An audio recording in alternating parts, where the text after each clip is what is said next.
शहरों से पहले, फोन से पहले, हर उस चीज से पहले जिसे हम जानते हैं, सिर्फ जीना था। सुबह की पहली रोशनी एक बड़ी सूखी घास के मैदान पर पड़ती है। शुरुआती इंसानों का एक छोटा सा समूह, एक कबीला लगभग बुझ चुकी आग के पास जागता है। वे थके हुए दिखते हैं, लेकिन उन्हें एक और दिन शुरू करना है। उनके पास ना कोई नक्शा है, ना ही आसान औजार, बस जिंदा रहने की जरूरत है।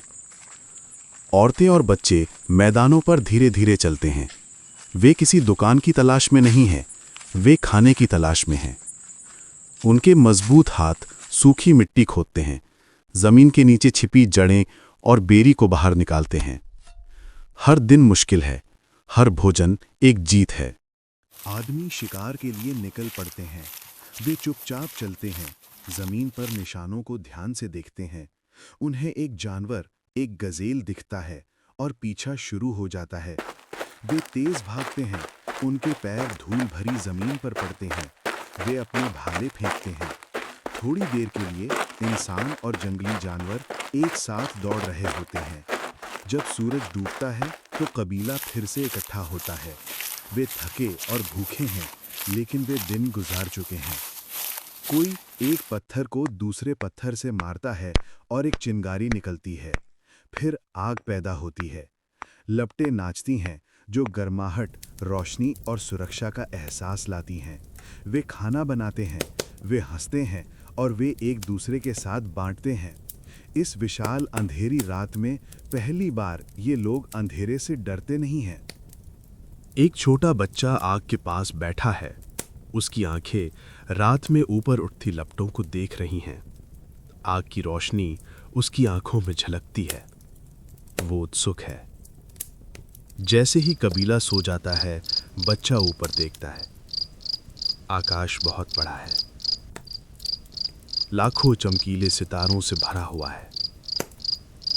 वो उनका नाम नहीं जानता, लेकिन ये तारे हजारों सालों तक लोगों का मार्गदर्शन करेंगे। इस विशाल अफ्रीकी रात के नीचे मानवता का पहला बड़ा विचार जन्म लेता है। डर के बारे में नहीं, बल्कि आश्चर्य के बारे में। सुबह फिर आती है। अब जिन हाथों ने शिकार किया, वे बनाने का काम शुरू करते हैं। पत्थर से पत्थर टकराने की आवाज आती है, जो धूल और टुकड़ों को हवा में उड़ाती है। पहले औजार धीरे धीरे बनते हैं, खुरदुरे, तेज और काम के। हर औजार जो वे बनाते हैं, उनका भविष्य बदल देता है। वे अब सिर्फ जिंदा नहीं रह रहे हैं, वे जीवन को आसान बना रहे हैं। लेकिन प्रकृति उनका इम्तिहान लेती है। एक जबरदस्त तूफान आता है, आकाश काला हो जाता है और तेज बारिश होती है। आग बुझ जाती है। कबीला चट्टानों के नीचे सिकुड़ जाता है, ठंड में कांपता है, लेकिन एक साथ मजबूत है।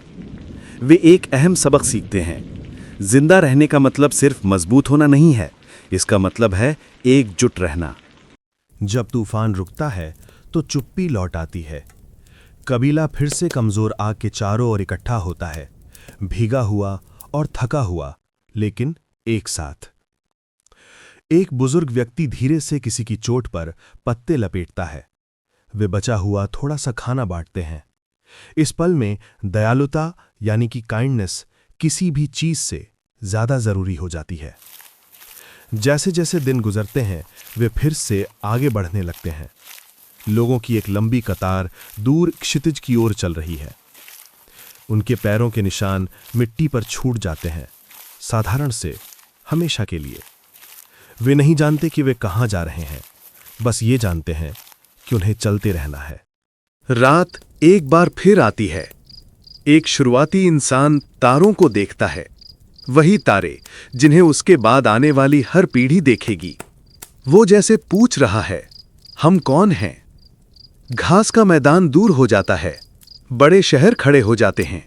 बिजली की रोशनी आग की धीमी चमक की जगह ले लेती है। लेकिन सभी नए आविष्कारों और शोर के बावजूद दिल की धड़कन वही रहती है। सपना देखने की हिम्मत, जिंदा रहने की जरूरत, और वो आग जिसने पहली बार हमारे पूर्वजों के हाथों को गर्म किया था। सभ्यता से पहले मानवता थी, साधारण, नाजुक और अटूट।